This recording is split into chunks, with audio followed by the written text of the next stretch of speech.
Assalamualaikum warahmatullahi wabarakatuh. Halo teman-teman semua, perkenalkan namaku Rika Nanda Putri dari Fakultas Tarbiyah IAIN Kediri, Program Studi PGMI kelas 2A.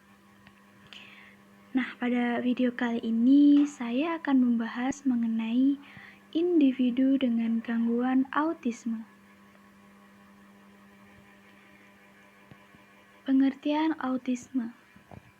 Autisme berasal dari istilah bahasa Yunani, aut yang artinya diri sendiri, isme, orientation atau state yang artinya orientasi atau keadaan. Maka autisme dapat diartikan sebagai kondisi seseorang yang secara tidak wajar terpusat pada dirinya sendiri. Kondisi seseorang yang senantiasa berada di dalam dunianya sendiri. Autisme merupakan suatu gangguan perkembangan pada anak yang sifatnya kompleks dan berat. Biasanya telah terlihat sebelum berumur 3 tahun. Tidak mampu untuk berkomunikasi dengan mengekspresikan perasaan maupun keinginannya. Akibatnya, perilaku dan hubungannya dengan orang lain menjadi terganggu, sehingga keadaan ini akan sangat mempengaruhi perkembangan anak selanjutnya. Penyebab autisme. Beberapa tahun lalu, penyebab autisme masih menjadi misteri. Oleh karena itu, banyak hipotesis yang berkembang mengenai penyebab autisme. Salah satu hipotesis yang kemudian mendapat tanggapan yang luas adalah teori ibu yang dingin. Namun, kemajuan ilmu kedokteran akhir-akhir ini telah menginformasikan bahwa individu dengan gangguan autisme mengalami kelainan neurobiologis pada susunan saraf pusat. Kelainan ini berupa pertumbuhan sel saraf otak yang tidak sempurna pada beberapa bagian otak.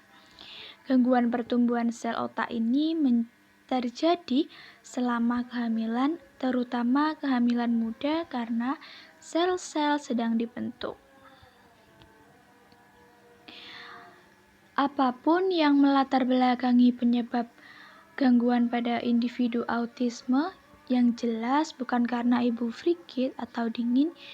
Ibu tidak memberikan kehangatan kasih sayang seperti yang dianut dahulu, akan tetapi gangguan pada autisme terjadi erat kaitannya dengan gangguan pada otak.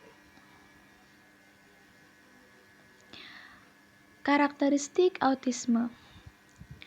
Adapun ciri-ciri gangguan autisme ialah sebagai berikut. 1. Gangguan dalam komunikasi. Terlambatnya bicara, tidak ada usaha untuk berkomunikasi dan gerak mimik. Merancau dengan bahasa yang tidak dapat dimengerti orang lain. Sering mengulang apa yang dikatakan orang lain, meniru kalimat-kalimat iklan dan nyanyian tanpa mengerti. Kemudian bicara tidak dipakai untuk komunikasi. Tidak memahami pembicaraan orang lain. Menarik tangan orang lain apabila menginginkan sesuatu. Yang kedua ialah gangguan dalam interaksi sosial. Menghindari atau menolak kontak mata. Yang kedua, tidak mau menengok apabila dipanggil. Yang ketiga, lebih asik main sendiri. Dan yang terakhir, bila diajak main malah menjauh. Yang ketiga ialah gangguan dalam tingkah laku. Suka asik main sendiri, tidak mau diatur atau seenaknya, menyakiti diri, dan tingkah laku tidak terarah. Yang keempat ialah gangguan dalam emosi. Rasa takut terhadap objek yang sebenarnya tidak menakutkan. Tertawa, menangis, marah-marah sendiri tanpa sebab. Tidak dapat mengendalikan emosi. Dan yang kelima, cirinya yaitu gangguan dalam sensoris atau penginderaan. Suka menjilat-jilat benda, mencium benda-benda atau makanan, dan suka menutup telinga bila mendengar suara keras.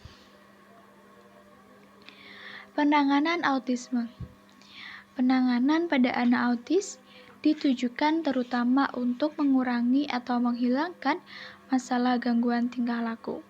Beberapa penanganan yang telah dikembangkan untuk membantu anak autis antara lain yaitu terapi tingkah laku, terapi wicara, pendidikan kebutuhan khusus, terapi okupasi, dan terapi medikamentosa.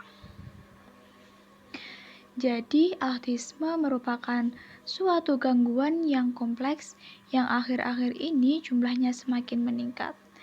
Autis bukanlah suatu penyakit yang menular dan membahayakan orang lain yang ada di sekitarnya. Perlu disadari adanya pengenalan dan penanganan secara dini untuk perkembangan anak-anak ini. Penanganan terpadu secara dini akan membantu anak menjadi lebih siap lagi untuk mengikuti pendidikan bersama anak-anak pada umumnya. Nah, terima kasih. Sekian video dari saya. Semoga dapat membawa manfaat. Saya akhiri. Wassalamualaikum warahmatullahi wabarakatuh.